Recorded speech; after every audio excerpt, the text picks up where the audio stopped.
Bom dia a todos e todas. O Programa de Pós-Graduação em Saúde Coletiva da Universidade Federal do Rio Grande do Sul dá as boas-vindas a todas as pessoas presentes ao iniciarmos a cerimônia de abertura do 8º Seminário Internacional Rotas Críticas, que este ano traz como tema Feminicídios. Precisamos falar sobre isso. Convidamos para comporem a mesa de abertura a professora doutora Gisela Maria Chibela Souto de Moura, diretora da Escola de Enfermagem, a professora doutora Montserrat Sagô, da Universidade da Costa Rica, a professora doutora Estela Nazaré Meneghel, coordenadora do Programa de Pós-Graduação de Saúde Coletiva da Universidade Federal do Rio Grande do Sul. Cumprimentamos a todos, em especial a professora Isabel Claverin, da Universidade de Brasília, e a professora doutora Beth Lozano, da Unibautista Instituição Universitária. Nesse momento, passamos a palavra para a professora Gisela Souto de Moura, para que faça a sua saudação a todos os presentes. Bom dia. Tem que apertar, professora. Isso. Então, bom dia a todos e todas presentes. Bom dia às nossas convidadas internacionais, palestrantes, professora Montserrat e a professora Lozano, professora Estela Meneghel, professora Aline Blaia, os demais professores do programa aqui presentes e alunos. Dizer que para nós da escola é uma satisfação ter este evento acontecendo, né? Um evento internacional, um evento promovido pelo nosso programa de pós-graduação em saúde coletiva. É muito importante para o programa e para a escola essas parcerias internacionais, então nós estamos muito felizes com a presença das nossas palestrantes aqui da Costa Rica e da Colômbia, né? Desejamos um ótimo evento para todos. Eu já me justifiquei para a professora Estela e para as palestrantes que eu gostaria muito de estar participando do evento, mas hoje coincidiu com a nossa reunião do Conselho de Unidade, que acontece uma vez no mês, né, e a gente precisa estar participando, assim, estou retornando de férias. Mas tenho certeza que vai ser um sucesso, que vocês vão aproveitar muito a experiência e o conhecimento das professoras e essa troca que é possível fazer, né, com as realidades do Brasil, da Costa Rica e da Colômbia também. E achei muito legal, a Rita me falou que vocês estão transmitindo através do Facebook. Que bom que outras pessoas vão poder também, neste mesmo momento, estar aproveitando toda esse momento do evento, esse conhecimento e essas experiências que vão estar sendo trocadas, né? Sei que a professora Estela já tem uma parceria antiga com as professoras, também com outros trabalhos, e acredito que isso só venha a enriquecer ainda mais o programa e a própria escola, né? E com essa transmissão ao vivo, também essa visibilidade que vocês estão proporcionando para o programa e para a escola. Então, desejo um bom evento para todos e nós estamos à disposição que precisar, tá, professora Estela e a Aline também. Muito obrigada.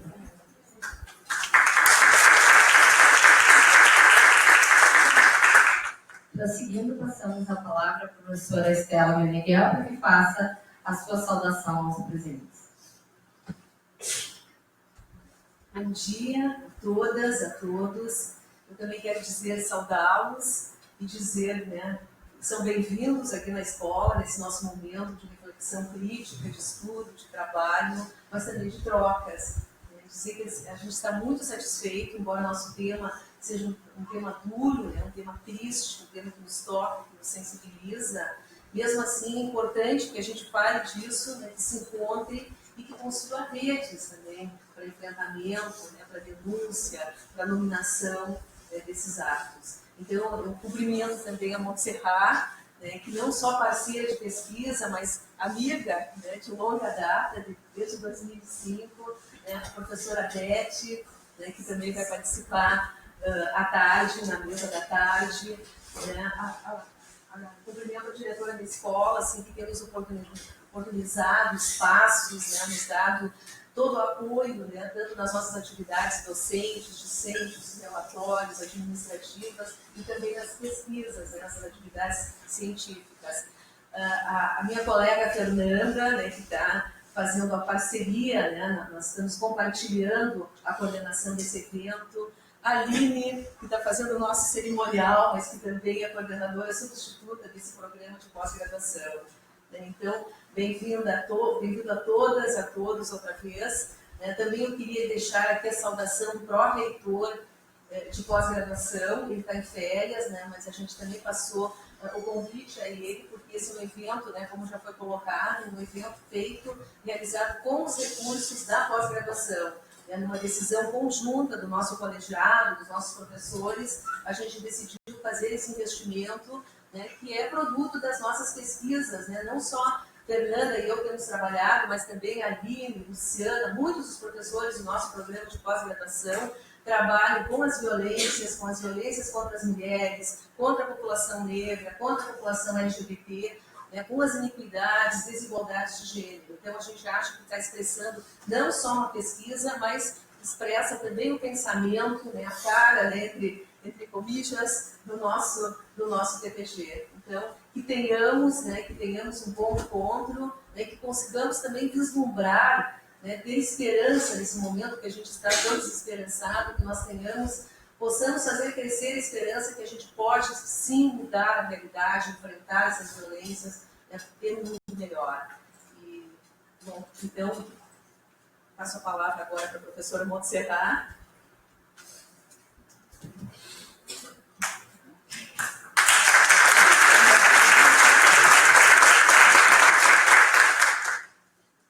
Bom dia a todos e todas.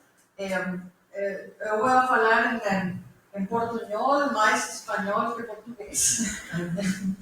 Agradezco mucho a la profesora Estela, a la Escuela de Enfermagem, a todas las personas que han hecho posible que yo pueda venir acá. Esta es una parcería de larga data con la profesora Estela y con esta universidad.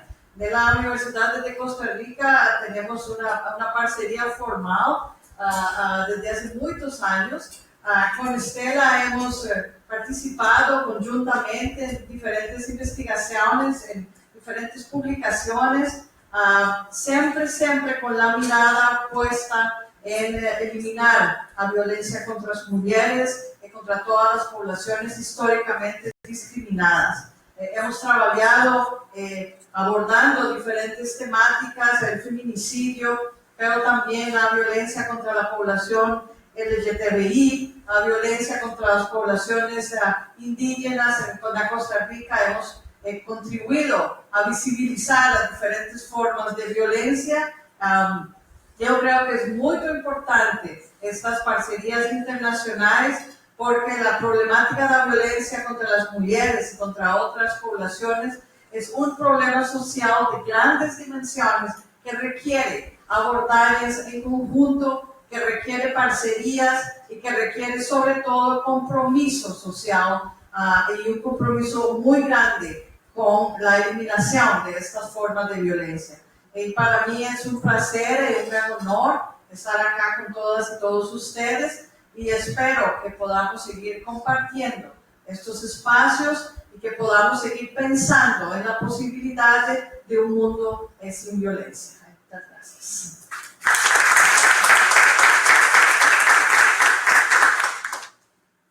Antes de desfazer a mesa e dar início às nossas atividades, eu gostaria apenas de saudar a professora Isabel Novelin, que acaba de chegar e que também muito engrandece o nosso evento. Muito obrigada por estar aqui.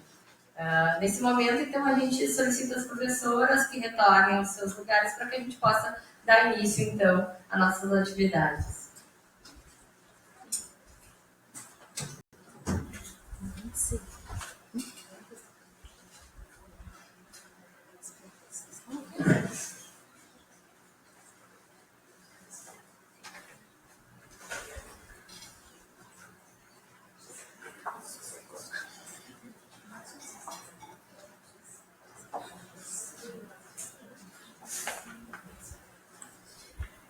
Nesse momento, chamo a professora Estela Meneghel para que possamos iniciar, então, o nosso evento.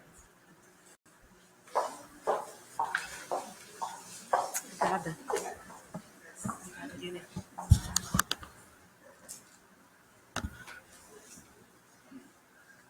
Bem, então, novamente, né, bom dia a todas e todos. Antes, então, da fala, né, da palestra inicial da professora Montserrat, eu gostaria de historiar um pouco, né, o que foram esses eventos, né, esses seminários que a gente chamou Rotas Críticas. E ainda antes eu vou colocar que a gente teve que fazer uma pequena alteração na programação.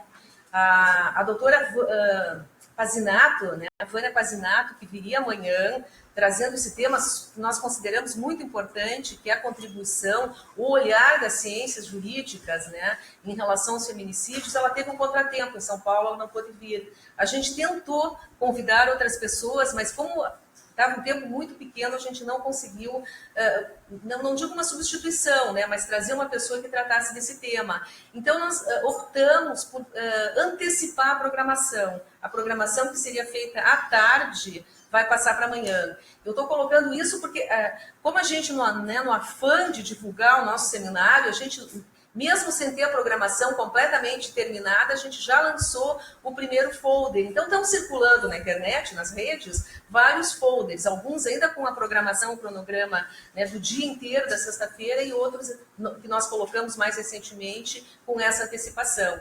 E também queria lembrar a vocês que hoje de manhã nós estamos aqui e à tarde a gente vai para o auditório da Escola de Farmácia, porque não havia local aqui na escola, voltando para cá novamente amanhã. Eu também quero pontuar que à tarde vai ter uma banquinha aí fora de uma aluna nossa, recém-graduada em saúde coletiva. É uma aluna negra, né, que veio do Nordeste, aqui para o Rio Grande do Sul, onde ela fez o bacharelado, e ela tem se especializado cada vez mais em construir as abaiume, né, as bonequinhas que as escravas traziam. E ela tem feito, assim, cada vez mais sofisticadas. Então, ela vai estar também ofertando, hoje à tarde, né, esse elemento de artesanato que ela está trazendo. Bem, então, antes de contar, né, um pouco dessa história, eu vou contar uma outra história. Quem me conhece sabe que eu sou contadora de histórias em sala de aula, né? Às vezes até eu brinco, olha, vocês só não me deixam contar 2 vezes a mesma história, né? Ou 3, porque daí eu vou ficar ridícula. Me digo se eu estou contando pela segunda vez, né? Então, eu vou contar uma história que é de um sociólogo americano, Howard Becker, que ele conta o seguinte, no livro dele de método de ciências sociais, ele diz que quando ele era um sociólogo muito jovem, ele foi convidado para fazer um seminário em Chicago sobre ciências sociais, método de ciências sociais para arquitetos. E ele ficou muito, né, como vou dizer, nervoso, né, com aquela tarefa, e ele estudou muito e preparou gráficos, tabelas, apresentações para fazer esse seminário. E ele também contou uma história. Ele contou que uns italianos que tinham ido para Chicago, eles construíram um prédio, eu não conheço Chicago, mas é um prédio muito conhecido, imagino que seja algo à la Gaudí, assim, um prédio meio rocambolesco, que eles construíram sem engenheiros, sem arquitetos, sem nada, tudo pela intuição e pela experiência deles. Bom, e terminou o simpósio, né, do seminário, e ele foi embora. 20 anos mais tarde, ele está no aeroporto, e alguém grita para ele, professor, né, o senhor foi aquele que contou a história dos arquitetos, né, dos italianos que construíram o prédio de Chicago. Então, com isso, evidencia a importância das histórias. Né? Eu estou puxando a braça para a sardinha que eu quero contar. Né? Então, muito mais, às vezes, né, sem depreciar. Veja, nós estamos na universidade, né? Mas os esquemas teóricos, abstratos, muitas vezes a história é o que fica.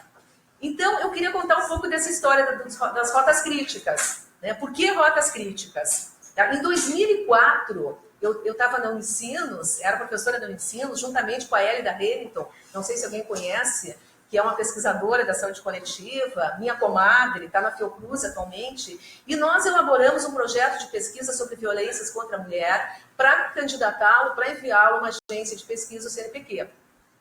E nós encontramos na literatura esse projeto, Las Rutas Críticas de las Mujeres Afectadas por la Violencia em la América, né, em 10 países da América Central e Andina, da autoria da professora Montserrat Sagot. E nós nos pautamos muito, talvez a gente tenha até copiado, digamos, adaptando lindo este projeto, porque a gente viu que ele não tinha sido feito no Brasil.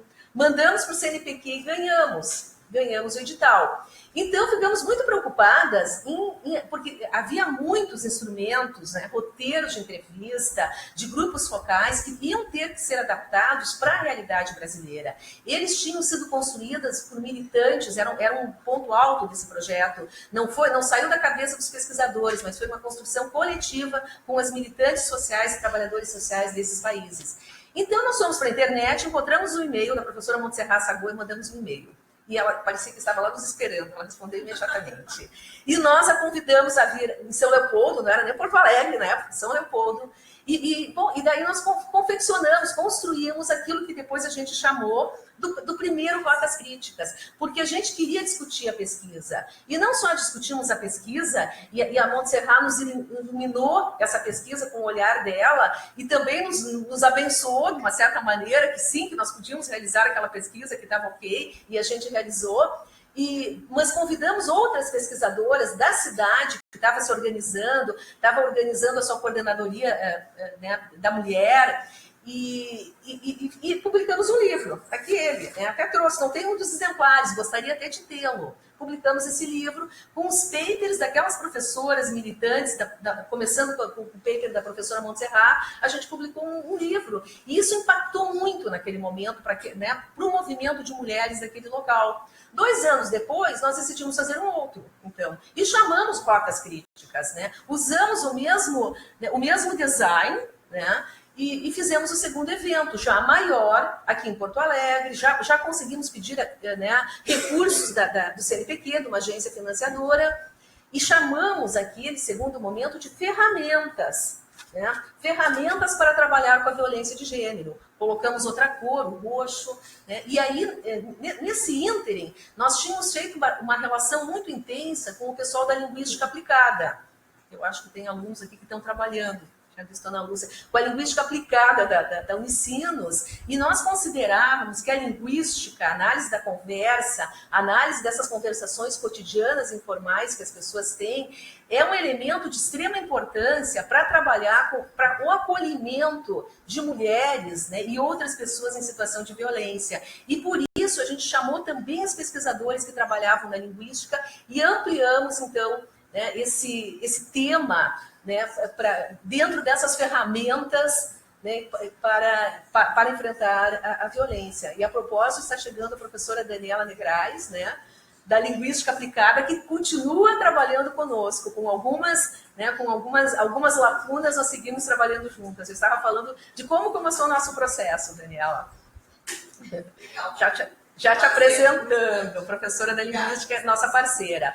Bom, 3 anos depois... Bom, nesse ínterim, agora a história, tá? A gente tinha poucos recursos. Você sabe que trabalhadores de saúde, pesquisadores, não têm muitos recursos. Então, a gente faz tudo. Como num velho filme do Chaplin, né? Que o cara, às vezes, ele é o garçom, depois ele é o motorista, depois ele é o anfitrião da festa. A gente foi fazendo dessa maneira, né? E levando e trazendo as pesquisadoras, especialmente a professora Montserrat, ela foi colocando, eu fui aprendendo, né? Não se falava ainda em feminicídios no Brasil, e já era um tema importante de pesquisa, de denúncia, com uma frequência muito alta, ele já tinha sido identificado, né, na Centro-América, e já havia toda uma produção da Montserrat, da Ana Carcedo, de outras feministas e pesquisadoras sobre esse tema, e no Brasil ele não se falava.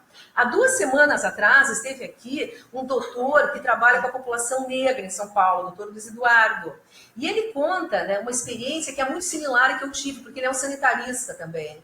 Então, nós sanitaristas, nos anos 80, nós dizíamos o seguinte: nós temos que trabalhar as altas frequências. Em relação ao quesito cor, o quesito cor não importa. Nós dizíamos isso na maior das boas intenções, tá? Porque nós somos a raça humana. Tá? E o Luiz Eduardo, ele coloca a mesma situação em São Paulo, porque ele era um sanitarista. Então, eles fazem um relatório da mortalidade de São Paulo sem olhar o quesito cor. Então, ele continua contando. Daí, me bateram na porta 4 mulheres do movimento negro, E perguntaram onde está o quesito cor, e ele disse não tem dados, não há dados, né? E na realidade havia. Então, quando ele coloca essa experiência, é uma experiência muito semelhante à que eu vivi e que também existia em relação aos feminicídios, porque como que nós olhávamos esse problema como sanitaristas? Existe um genocídio de populações pobres e periféricas no Brasil. A Maria Cecília Minayo já dizia isso nos anos 90, né? na grande Rio de Janeiro, né?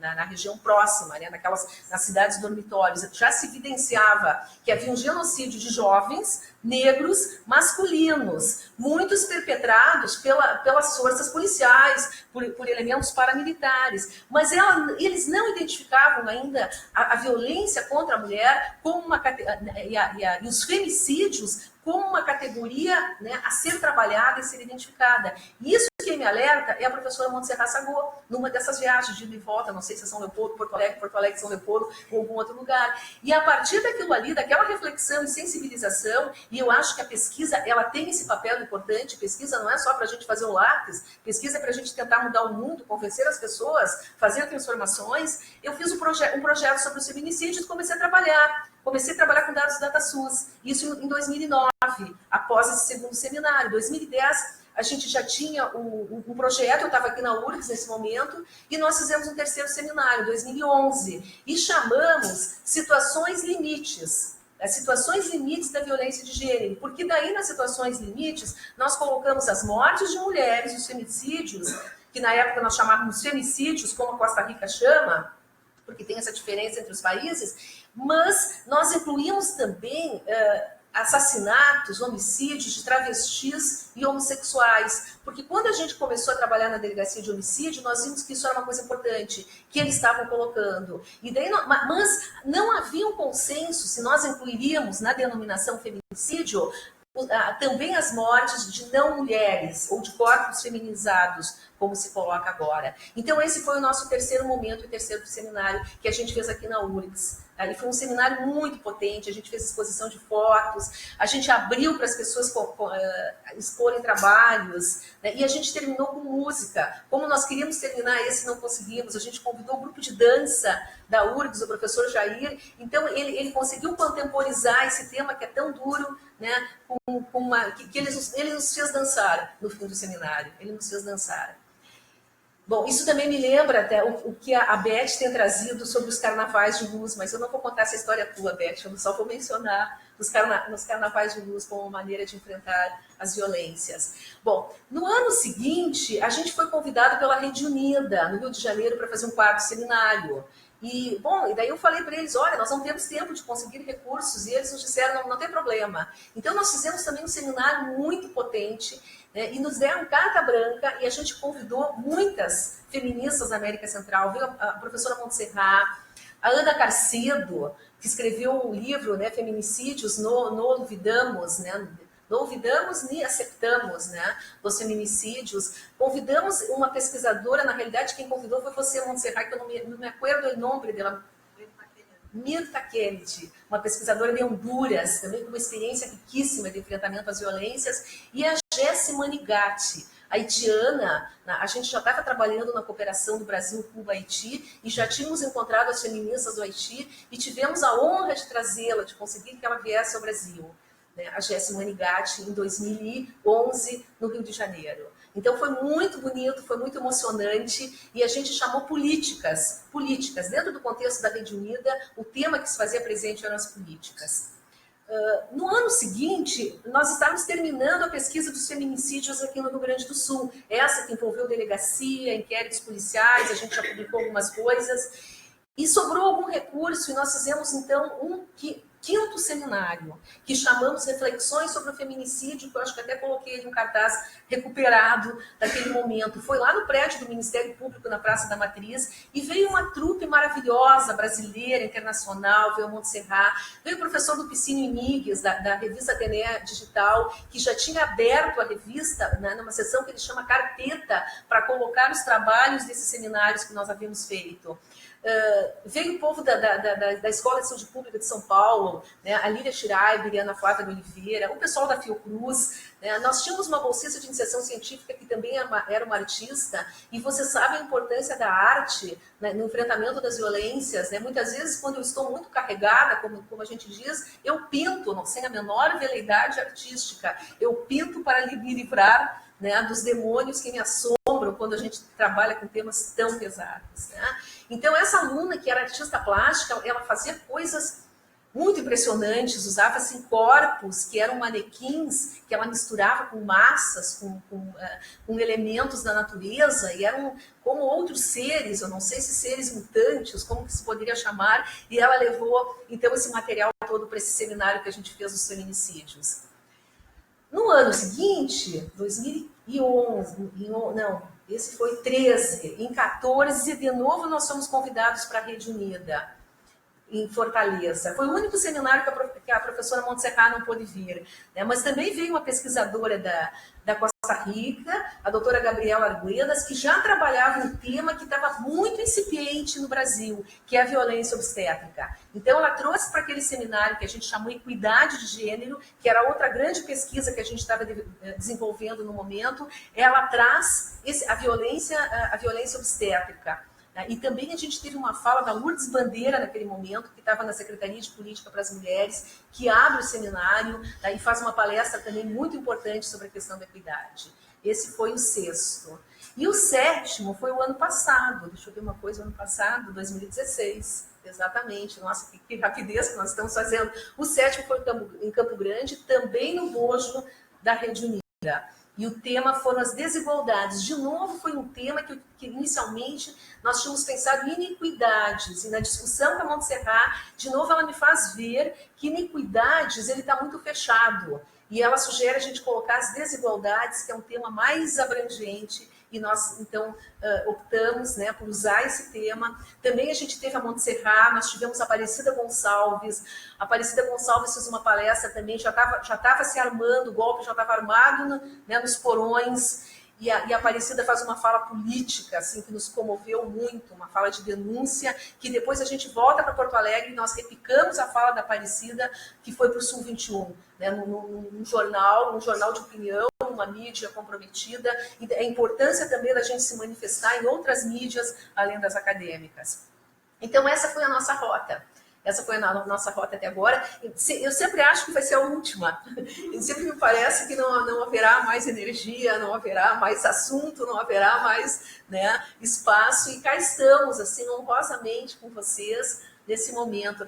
Eu ainda queria falar que eu estive na Costa Rica como professora visitante em 2015, e a professora Montserrat me fala de um seminário sobre os feminicídios em Buenaventura, né? Em Buenaventura, que ela não podia ir.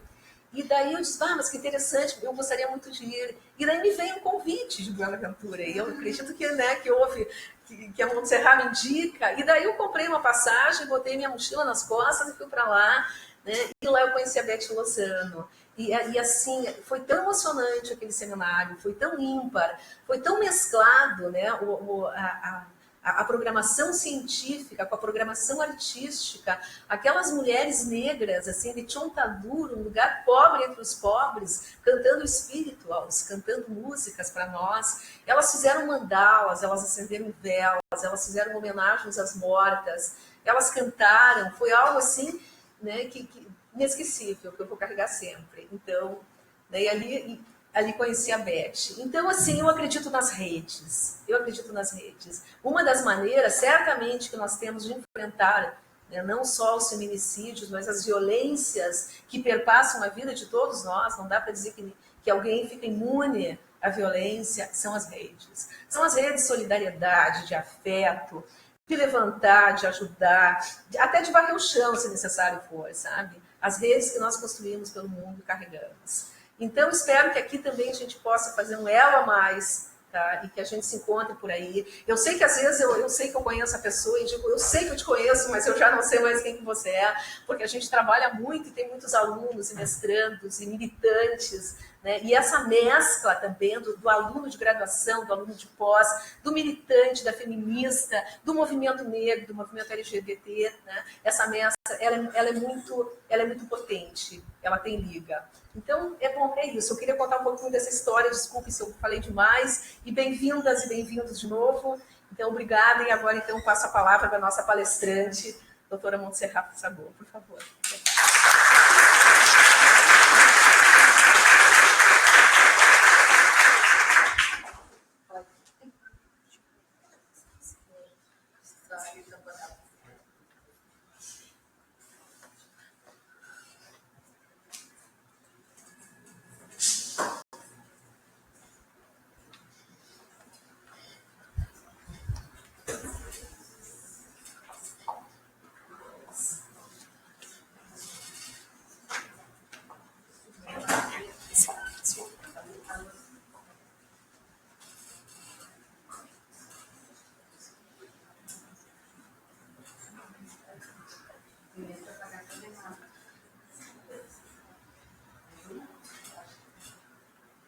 Bom dia de nuevo.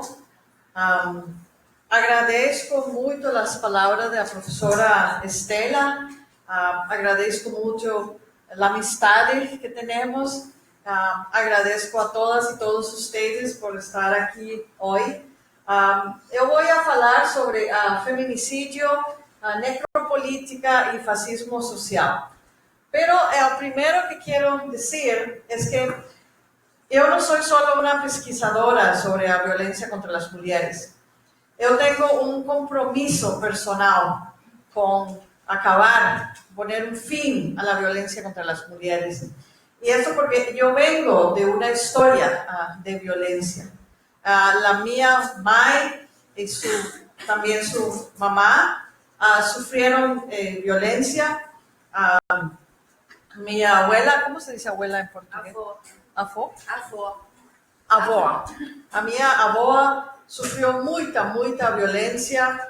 Ella fue marcada por esa violencia. Yo creo que las mujeres de la familia, después de ella, tenemos todas un compromiso por acabar la violencia, porque fuimos capaces de ver y de entender el sufrimiento de ella y el sufrimiento también de mi mamá. Entonces, quiero presentarme ante ustedes como una persona que viene de una familia, como una sobreviviente también de violencia. Entonces, no soy solamente una académica, también soy una activista y también soy una persona que sabe lo que es vivir la violencia en la familia. No existe esto. Primero, un poco las dimensiones del problema.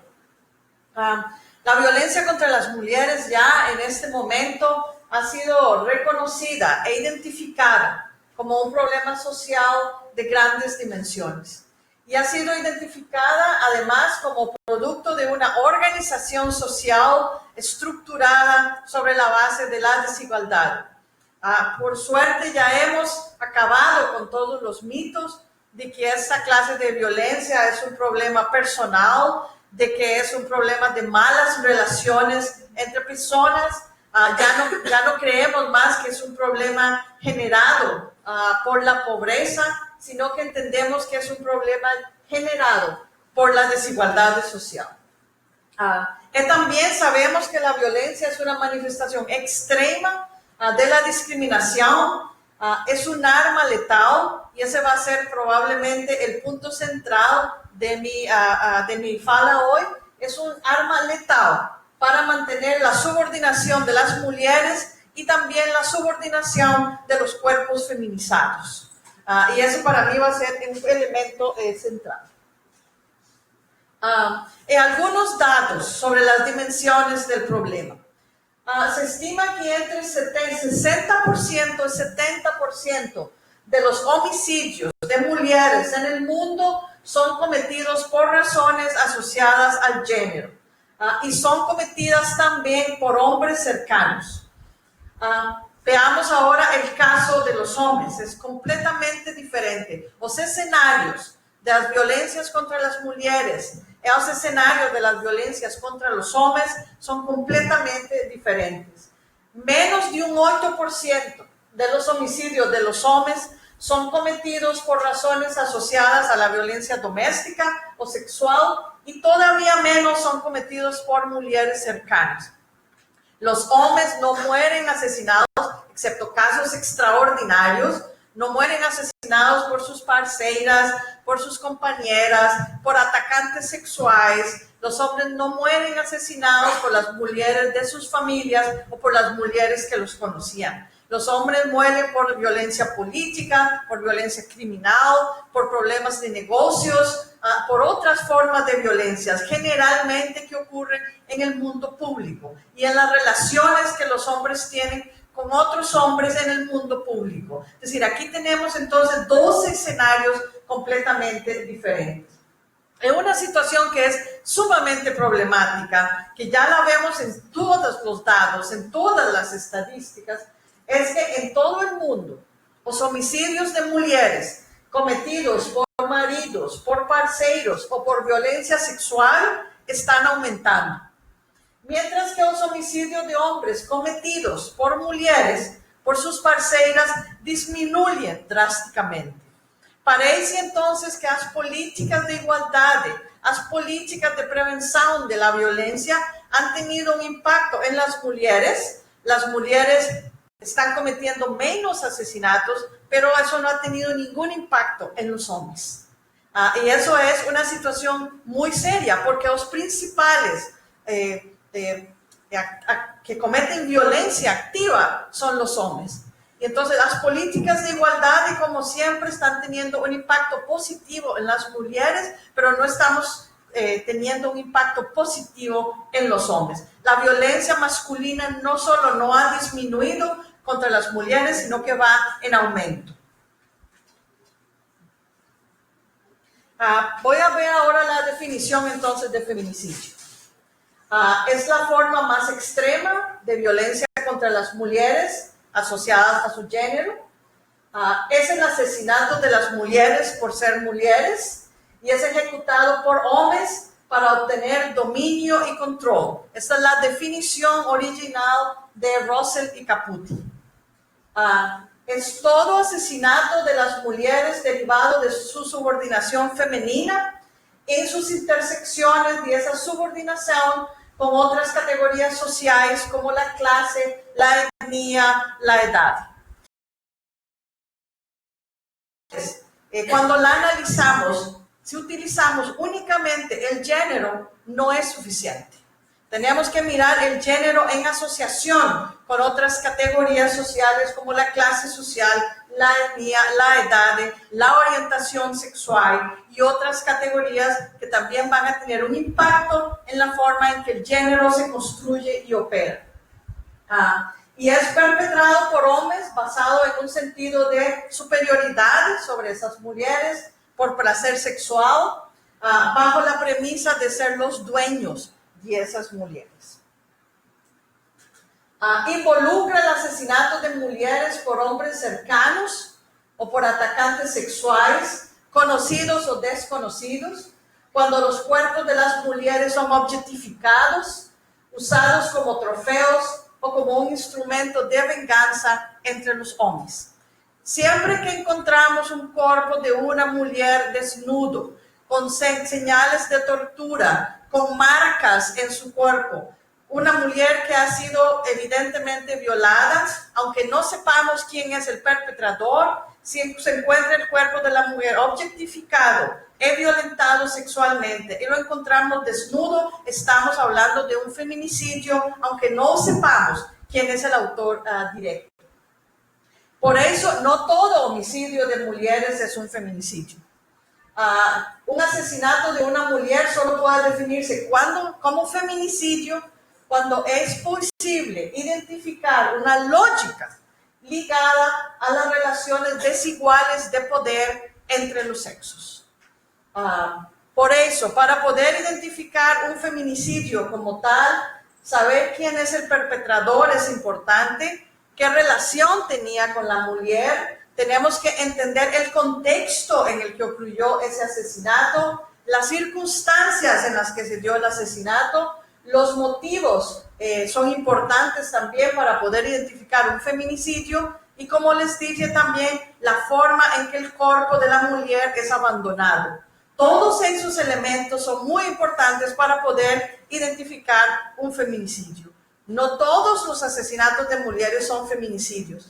Únicamente cuando encontramos esta lógica de relaciones desiguales de poder basadas en el género y en las otras intersecciones.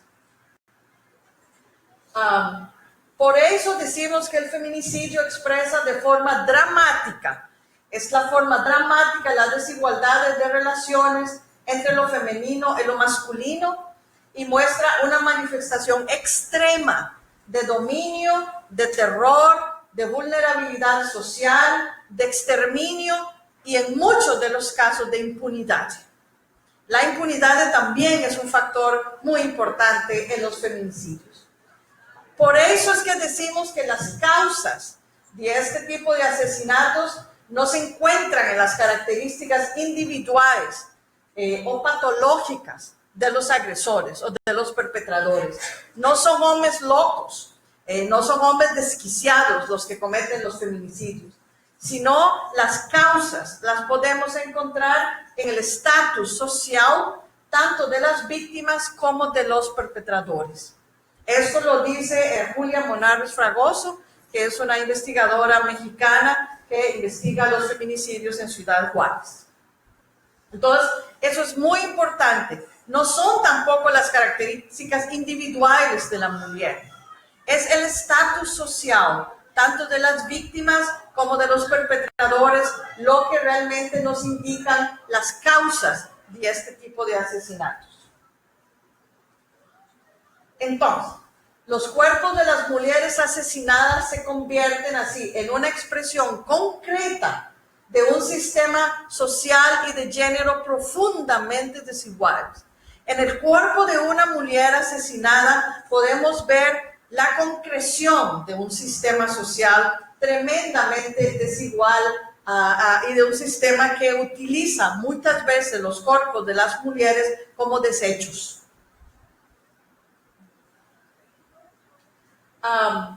¿Y por qué es útil el concepto de feminicidio? Que por cierto, ahora he escuchado ya a los fundamentalistas religiosos decir que no existe nada que sea un feminicidio, que la violencia afecta a todas las personas por igual y que los feminicidios son un invento de las feministas. Ya escuché ese discurso. Sin embargo, nosotros vamos a seguir reivindicando la importancia del concepto de feminicidio porque ayuda a comprender el carácter social y generalizado de la violencia contra las mujeres y contra los cuerpos feminizados. Ayuda entonces a desarticular los argumentos de que esta violencia es un asunto personal o privado, no lo es, y muestra su carácter profundamente político, resultado de esas relaciones desiguales de poder. Entonces, las mujeres son objeto de la violencia que se ejerce en un cuerpo biológico, es decir, en un cuerpo individual, pero también en un cuerpo cultural conformado por las relaciones de género, por las económicas, por las raciales, por la inseguridad ciudadana y por el Estado. Aquí voy a incorporar también en la discusión el Estado, porque el Estado generalmente no toma ninguna acción, o si toma acciones son muy pocas y no son suficientes para poder enfrentar las dimensiones del problema. El Estado hace muy poco para detener estas muertes. El feminicidio representa también la expresión última de la masculinidad utilizada como poder, la masculinidad utilizada como dominio y como control sobre la vida de las mujeres y sobre la vida de todo lo que es representado como femenino. Melissa Wright es una investigadora estadounidense que nos dice que la política de la muerte y la política de género van de la mano. y ambas entran en funcionamiento para producir este tipo de crímenes. Vean ustedes entonces, la política de la muerte, que es lo que voy a hablar ahora luego, la necropolítica, en la política de género van de la mano en todos los países y en todos los contextos. Entonces, la relación entre víctimas y perpetradores refleja relaciones de poder tanto en el nivel micro como en el nivel macro. ¿Qué quiero decir con esto? Que en un feminicidio entran en operación las relaciones desiguales que existen entre la víctima individual, es decir, entre la relación que tenía esa persona con la persona que la asesinó, pero también entran en juego las relaciones sociales que existen entre los géneros y entre las otras determinantes sociales. Entonces aquí tenemos en un feminicidio relaciones que se expresan en lo micro, en las relaciones personales que tenía la víctima con el perpetrador, que están en un contexto de relaciones desiguales entre los géneros. Entonces, por eso son dos niveles que hay que tomar en consideración. Entonces, otra cosa importante es que los feminicidios no son eventos extraordinarios, no son eventos que pasan en situaciones extraordinarias, sino que son parte sustantiva de la lógica de control social de las mujeres y en particular de las mujeres más vulnerables. Y esto ocurre en un clima de desigualdad social, de autoritarismo y de conservadurismos crecientes. Conforme más autoritaria es una sociedad, más peligro para las mujeres. Conforme más penetran los conservadurismos, el tejido social, más peligro hay para las mujeres y para las personas que no se ajustan también a la heteronormatividad. Conforme una sociedad es más desigual, conforme aumenta la desigualdad social, aumentan también los feminicidios y otras formas de violencia. Las sociedades más igualitarias del mundo tienen niveles mucho más bajos de feminicidio y mucho más bajos, de violencia en general. Ahora ven, pero el riesgo no es igual para todas. Y esto es muy importante. Durante una época, el movimiento feminista planteó como un discurso importante, la violencia nos afecta a todas por igual. Eso fue importante como planteamiento político para poner en la esfera pública el discurso de la violencia contra las mujeres. Pero no es cierto que la violencia nos afecta a todas por igual. Hay formas de violencia que sí afectan a todas las mujeres, pero las formas de violencia más cruentas, las formas más serias, los feminicidios, no afectan a todas las mujeres por igual. No todas estamos en el mismo nivel de riesgo y peligrosidad. Ni la violencia contra las mujeres ni el feminicidio son fenómenos monolíticos. Hay personas, hay grupos que están expuestas de forma desproporcional a la violencia y a la muerte. ¿Y por qué están expuestas en forma desproporcional? Porque están ya sea en relaciones íntimas más riesgosas o también en posiciones sociales más peligrosas o ambas. Cuando una persona está en una relación íntima muy riesgosa, en una posición social muy peligrosa, entonces esas son las personas que van a ser más directamente afectadas o están en más riesgo de ser asesinadas o de vivir formas diferentes de violencia. Análisis realizados en otros países demuestran que factores como el desempleo, la pobreza, la edad, el grupo étnico, el aislamiento, el estatus migratorio, los niveles de criminalidad de la región donde vive la mujer, la falta de recursos de apoyo, tienen un impacto sobre quienes serán más afectadas por la violencia y están en mayor riesgo de morir. En lo anterior no significa volver a los viejos discursos de ubicar las causas de la violencia contra las mujeres en la pobreza. No es eso lo que estoy diciendo. Lo que estoy diciendo es algo diferente. Lo que estoy diciendo es que hay que reconocer, y eso es muy importante, las posiciones especialmente vulnerables y peligrosas en las que se encuentran algunas mujeres. Esto es con el fin de no trivializar sus experiencias, con el fin de no disminuir la peligrosidad en la que viven, de reconocer que hay mujeres que están en mayor peligro que otras, y si no hacemos esto, pues entonces caemos en una generalización y hacemos entonces mala ciencia y mala política pública. Es decir, si no reconocemos las posiciones particularmente vulnerables y entonces peligrosas en las que están algunas mujeres. Entonces, ¿qué factores fomentan el feminicidio? ¿Cuáles son los factores que ponen en mayor riesgo a unas mujeres que a otras?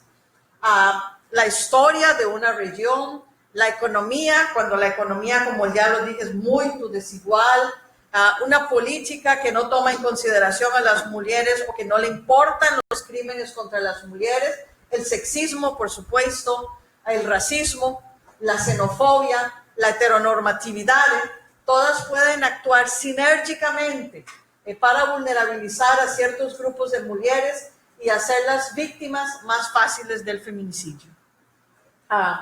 Entonces, como una manifestación extrema de la violencia contra las mujeres, el feminicidio no solo funciona como un arma del patriarcado, es un arma del patriarcado, pero no solo del patriarcado. También es una herramienta del racismo, de la opresión económica, de la xenofobia, de la heteronormatividad y hasta del colonialismo.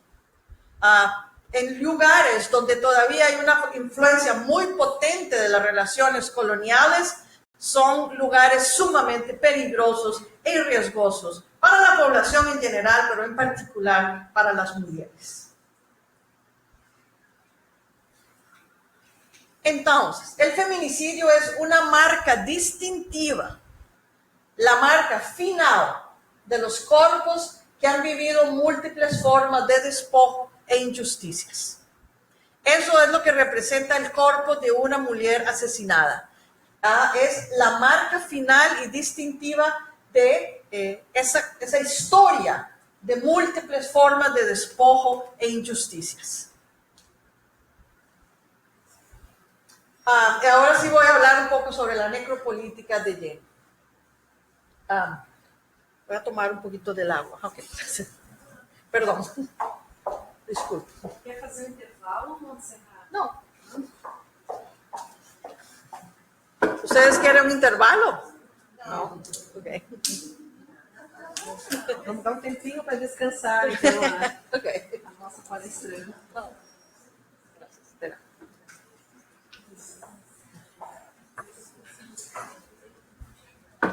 Entonces, para que un feminicidio ocurra, tienen que entrar en juego una serie de factores de orden individual, cultural y estructural, como les he estado diciendo. Porque un feminicidio es el resultado de los sistemas de estratificación en funcionamiento. Es un resultado de los discursos también de los sistemas de estratificación en funcionamiento. Es el resultado de prácticas individuales del asesino, pero también de prácticas colectivas que terminan construyendo un contexto que yo le he llamado de descartabilidad biopolítica de mujeres. Perdón que suena un poco... descartabilidad biopolítica de mujeres.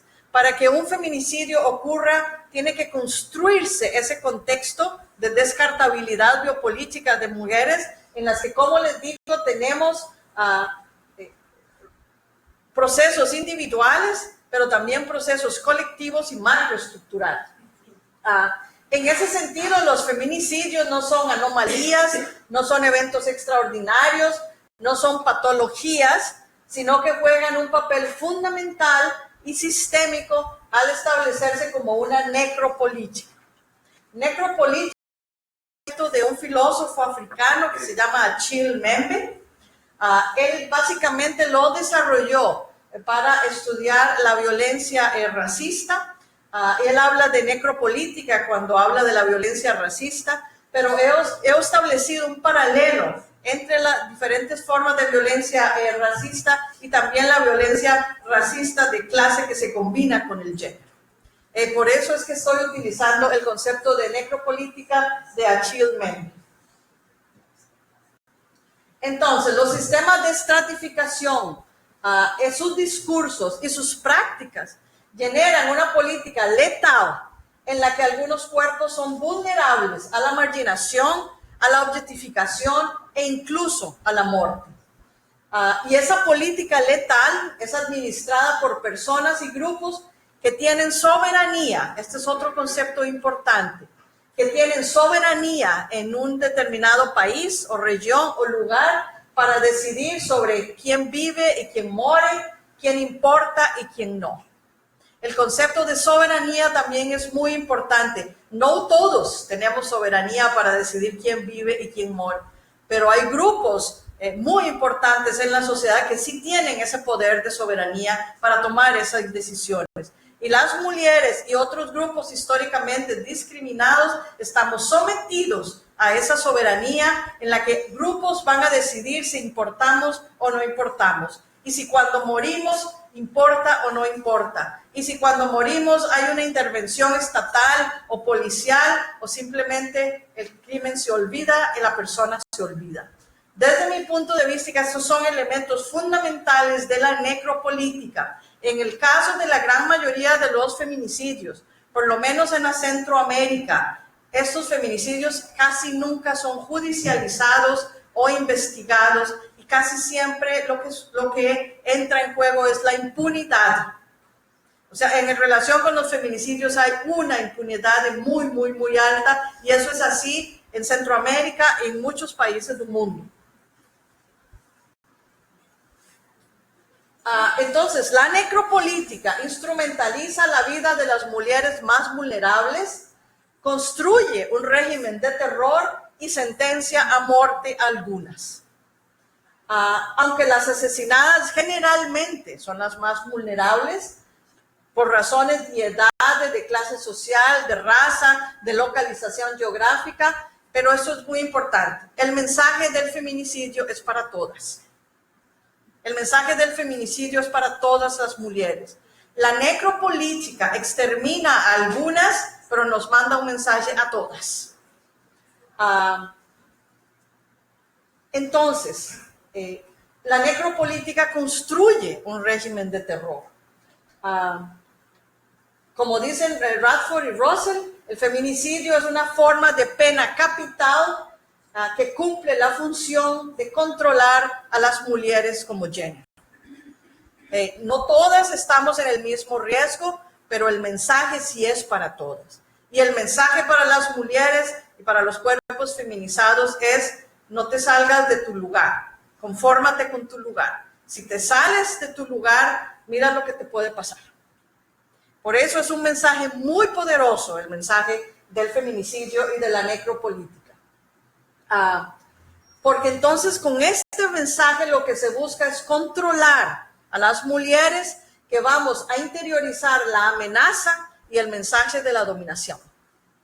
Las mujeres interiorizamos de esta forma ese mensaje de la dominación. Así entonces se nos pone límites a la movilidad de las mujeres, se nos pone límites a nuestra tranquilidad, se limita nuestra conducta, tanto en la esfera pública como en la esfera privada. Las campañas de prevención del feminicidio, donde hay campañas de prevención, no son campañas de prevención. Es decirle a las mujeres: no salgan, quédense en la casa, miren lo que les puede pasar si salen. No es un mensaje dirigido a los hombres, es un mensaje dirigido a nos. Y el mensaje es eso: no salgan porque el mundo es muy peligroso. Miren lo que puede pasar. No vayan a bailar, no vayan a escuchar música, no vayan a un bar. O sea, eso les puede pasar. Es decir, es un mensaje justamente para impactar la tranquilidad y para que las mujeres interioricemos la amenaza y el mensaje. Por eso les digo que el discurso de la necropolítica es para todos. Entonces, el feminicidio representa la expresión última de la masculinidad utilizada como poder, dominio y control sobre la vida de las mujeres. Ahora voy a introducir el concepto de fascismo social. Si bien el feminicidio es un fenómeno universal, hay ciertas épocas, países y contextos en los que se propician las condiciones para que se afiance, para que se profundice la necropolítica de género. Según lo demuestran muchos estudios que yo he podido revisar, en las regiones donde se han implementado políticas neoliberales de forma descarnada, hay una gran propensión para la construcción de ambientes sumamente violentos. Las políticas neoliberales profundizan la desigualdad. Al profundizar la desigualdad, hay una propensión para la construcción de ambientes sumamente violentos. David Harvey, que es un politólogo inglés, dice que la acumulación por desposesión es un semillero para la violencia. Y el neoliberalismo conduce a políticas de acumulación por desposesión. Y eso crea tremendas condiciones para la violencia. Además, el neoliberalismo generalmente trae aparejados un incremento del autoritarismo en todas sus formas, del militarismo, de la exclusión social, profundas rupturas en el tejido social, la pérdida del sentido de solidaridad y de comunidad. Cuando hay mucha violencia, la tendencia también al individualismo se exacerba. Eso también es producto. Yo creo que ustedes acá en Brasil han estado experimentando un poco el tránsito hasta estas nuevas formas. Y no me sorprendería si la violencia también va entonces en aumento. Y los estados también contribuyen con esto. Por ejemplo, en Centroamérica, la guerra contra las drogas. El aumento de la militarización, las políticas de mano dura, que supuestamente son para combatir la criminalidad, lo que hacen es incrementar la violencia, y eso son guerras, literalmente guerras contra las mujeres, contra los jóvenes y contra los grupos históricamente excluidos. Entonces vean ustedes también la relación que hay entre un Estado que propone medidas de mano dura y el aumento de todas las formas de violencia contra las mujeres y contra otros grupos históricamente excluidos. ¿Y por qué ocurre esto? Porque el neoliberalismo también promueve la constitución de una serie de poderes de facto, operando libremente en todos los niveles de la vida. Y estos poderes de facto son el resultado de las ideologías del mercado en su versión más salvaje. Cuando se establecen poderes de facto en las comunidades, en las ciudades, en los países, también tenemos que esperar un aumento de todas las formas de violencia, incluyendo el feminicidio. Y es que el uso de las diferentes formas de violencia es uno de los mecanismos que utilizan los grupos de facto para ganar control sobre la población, particularmente sobre quienes son más vulnerables.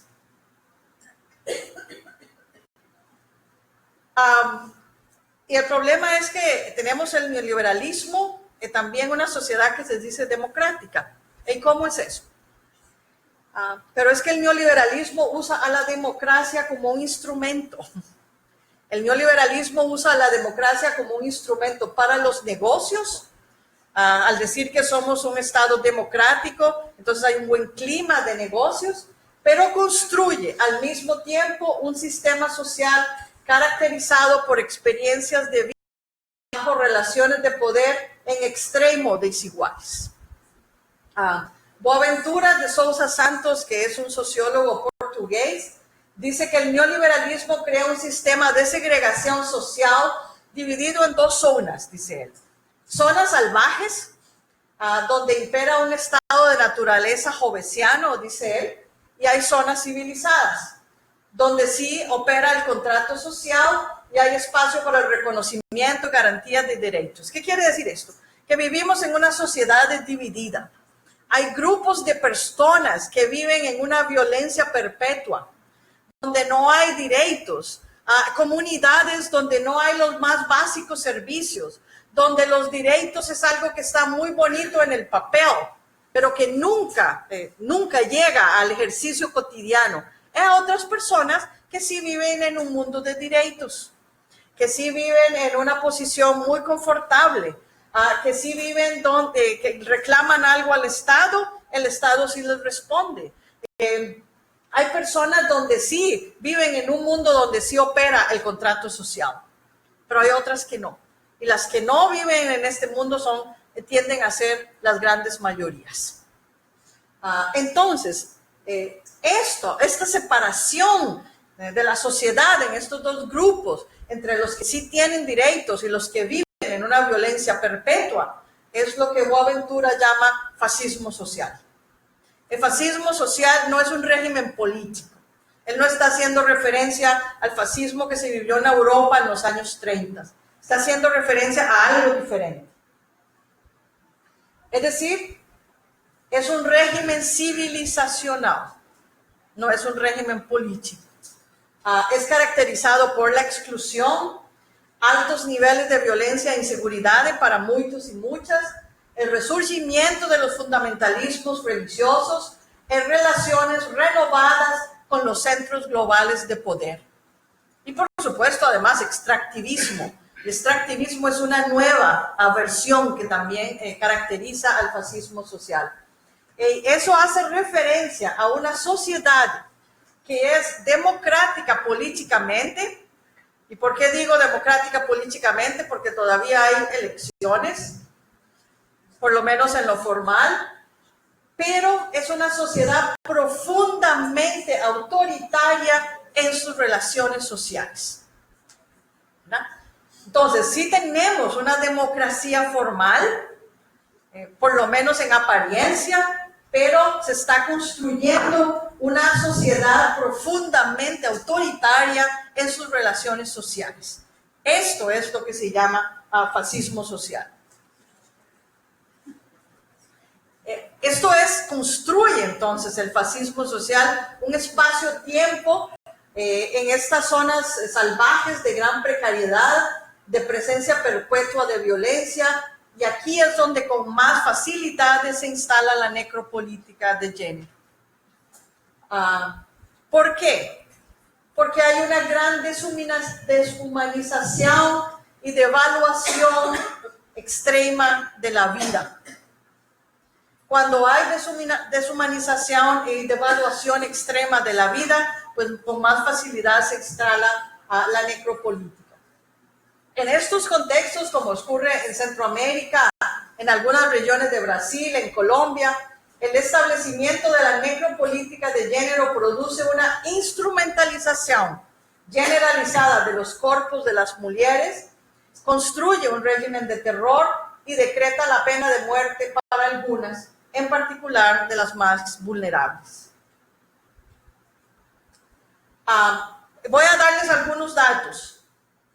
En Honduras, a partir del golpe de Estado del 2009, la tasa de homicidios masculinos se incrementó un 70%.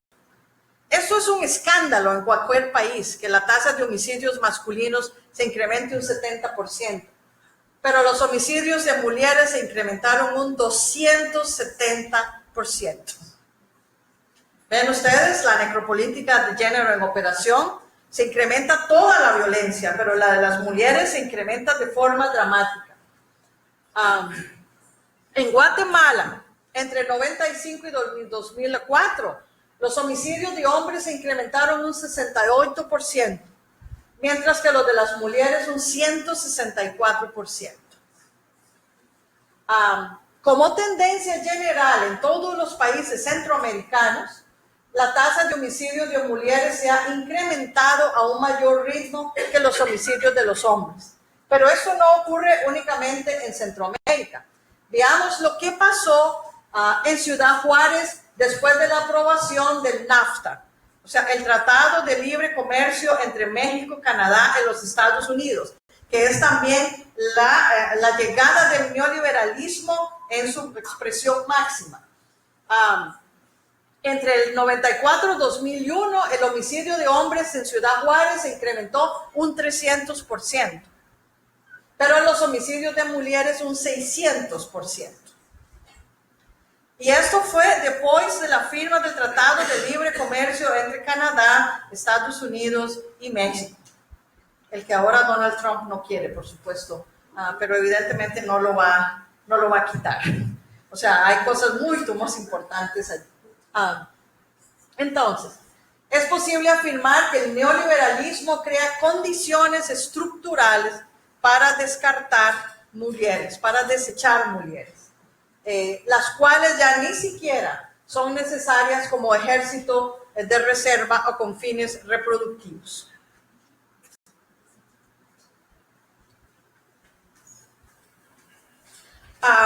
El último punto que quiero plantear es que el neoliberalismo también tiene un efecto sociocultural y es el reforzamiento de las normas sociales que justifican en los hombres un sentido de posesión sobre las mujeres. En respuesta a la precariedad, al racismo y a la exclusión, en muchas comunidades se refuerzan los tradicionalismos de género, los fundamentalismos religiosos y la valoración positiva de la masculinidad agresiva y autoritaria. La interconexión de estas ideologías del mercado con las normas tradicionales de género produce una fuerte tendencia para que las mujeres seamos definidas como posesiones, como trofeos, como objetos de placer o como mercancías. Entonces, cuando la exclusión social le quita a muchos hombres las oportunidades económicas, la posibilidad de tener un trabajo bien pagado, les quita el prestigio histórico que han tenido los hombres, les quita el rol de proveedor porque no hay trabajo en la comunidad, la violencia se convierte en un medio para afirmar la masculinidad cuando no hay otras alternativas. Ya no hay alternativas de ser el hombre proveedor de la familia, ya no hay posibilidades de conseguir un buen trabajo, ya no hay posibilidades de tener el prestigio que los hombres estaban acostumbrados a tener. Entonces, la violencia se convierte en el medio para afirmar la masculinidad. No hay otros medios posibles. Entonces, la aceptación social de la violencia contra las mujeres se normaliza y la masculinidad tóxica se convierte en la forma rutinaria de ser hombre. La masculinidad tóxica es la masculinidad asociada a la violencia, a la agresión, al poder, al control y al dominio. Eso es la masculinidad tóxica. Hay muchas otras formas de construir masculinidades, pero la masculinidad tóxica es cuando no hay otras alternativas positivas para ser hombre.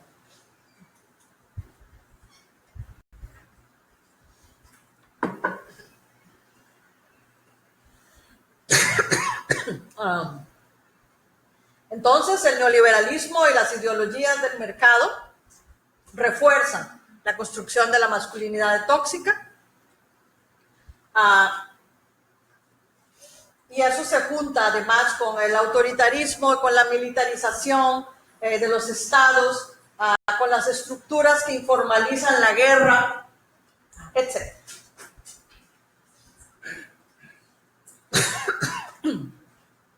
Perdón.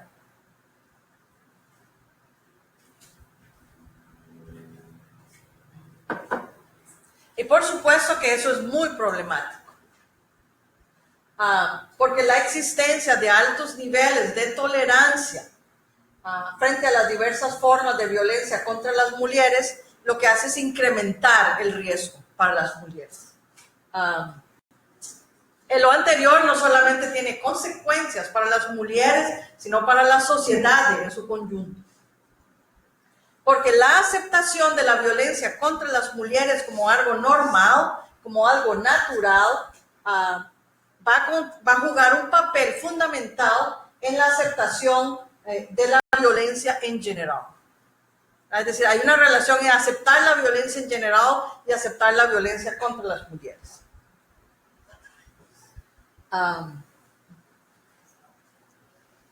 Okay. Entonces, aquí les quiero presentar en este esquema los factores de la necropolítica de género. ¿Cuáles son los factores que van a construir esta desechabilidad biopolítica de mujeres? Como les dije, los factores estructurales asociados al neoliberalismo, una fuerte tolerancia social frente a la violencia contra las mujeres y frente a la masculinidad agresiva y autoritaria, la impunidad generalizada, la falta de voluntad de política para enfrentar adecuadamente la violencia, y con lo cual yo llego a la conclusión de que en el establecimiento de una necropolítica de género hay complicidad desde el Estado. Es decir, está muy claro. Es decir, no puede instalarse una necropolítica de género en un país o en una comunidad sin la complicidad del Estado.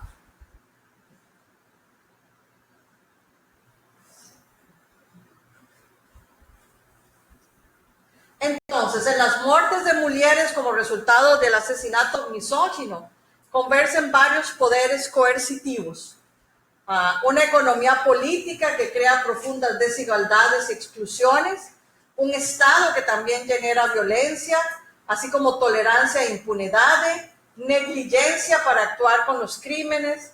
También converge en la industria del crimen organizado, un modelo de masculinidad asociada al control, al dominio y al honor, así como un sistema racista, clasista, heteronormativo y con relaciones renovadas con los centros de poder colonial. Es decir, tenemos una estructura social que es la que está posibilitando la construcción de la necropolítica de género. Un mundo sin femicidios, sin feminicidios. Dos palabras sobre eso nada más. Está demostrado que las sociedades más igualitarias, tanto en términos económicos, raciales, así como de género, tienen menos niveles de violencia contra las mujeres y menos niveles de violencia en general. Entonces, la aspiración tiene que ser la construcción de construir sociedades más justas e igualitarias. Si no construimos sociedades más justas e igualitarias, no importa cuántas campañas de prevención del feminicidio hagamos, van a tener, como les dije, un impacto positivo en las mujeres, pero no necesariamente en los hombres ni en la estructura social. Es decir, tiene que ser la construcción de una sociedad más justa e igualitaria, porque una sociedad más justa e igualitaria es también una sociedad más justa e igualitaria en términos de género, en términos raciales. La reivindicación entonces debe de poner énfasis en las desigualdades económicas y sociales, en terminar con la militarización de los conflictos sociales, con las desigualdades raciales, con el complejo de relaciones jerárquicas de poder de los géneros, la reconstitución del tejido social y de la solidaridad por medio de la eliminación de la precariedad de la vida. Y por supuesto también tenemos que plantear que sociedades muy precarizadas es las sociedades donde fácilmente se rompe el tabú de la violencia. Si en una sociedad se rompe el tabú de la violencia, hay entonces vía libre para que esa violencia cada vez se incremente más y poner más en peligro entonces a las mujeres.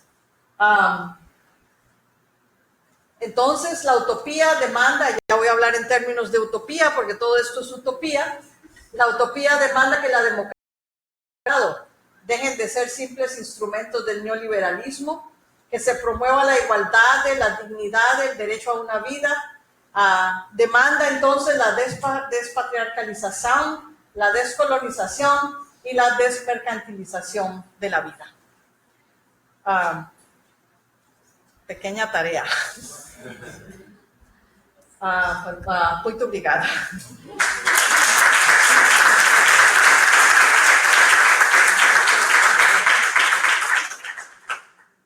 Justiça para as mulheres. Muito obrigada, então, Montserrat. A gente gostaria, certamente, de fazer algum debate. Eu não sei, agora até consulto a você, ao grupo, se a gente faz um pequeno intervalo ou se isso pode nos desmobilizar. Assim, até para que a Montserrat descanse um pouquinho e depois a gente abre, né, para a participação de vocês, para perguntas, colocações. O que vocês acham? Fazemos um pequeno intervalo? 15 minutos? Então, tá bem.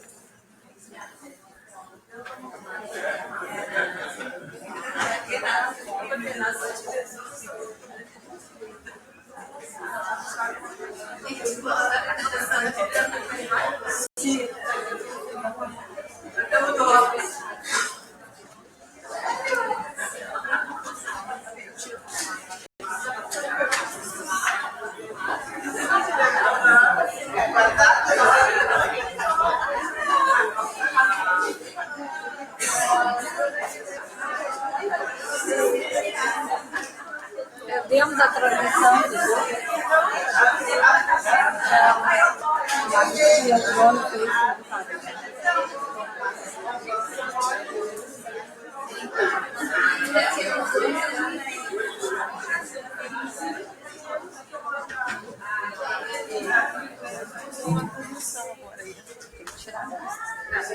Parabéns.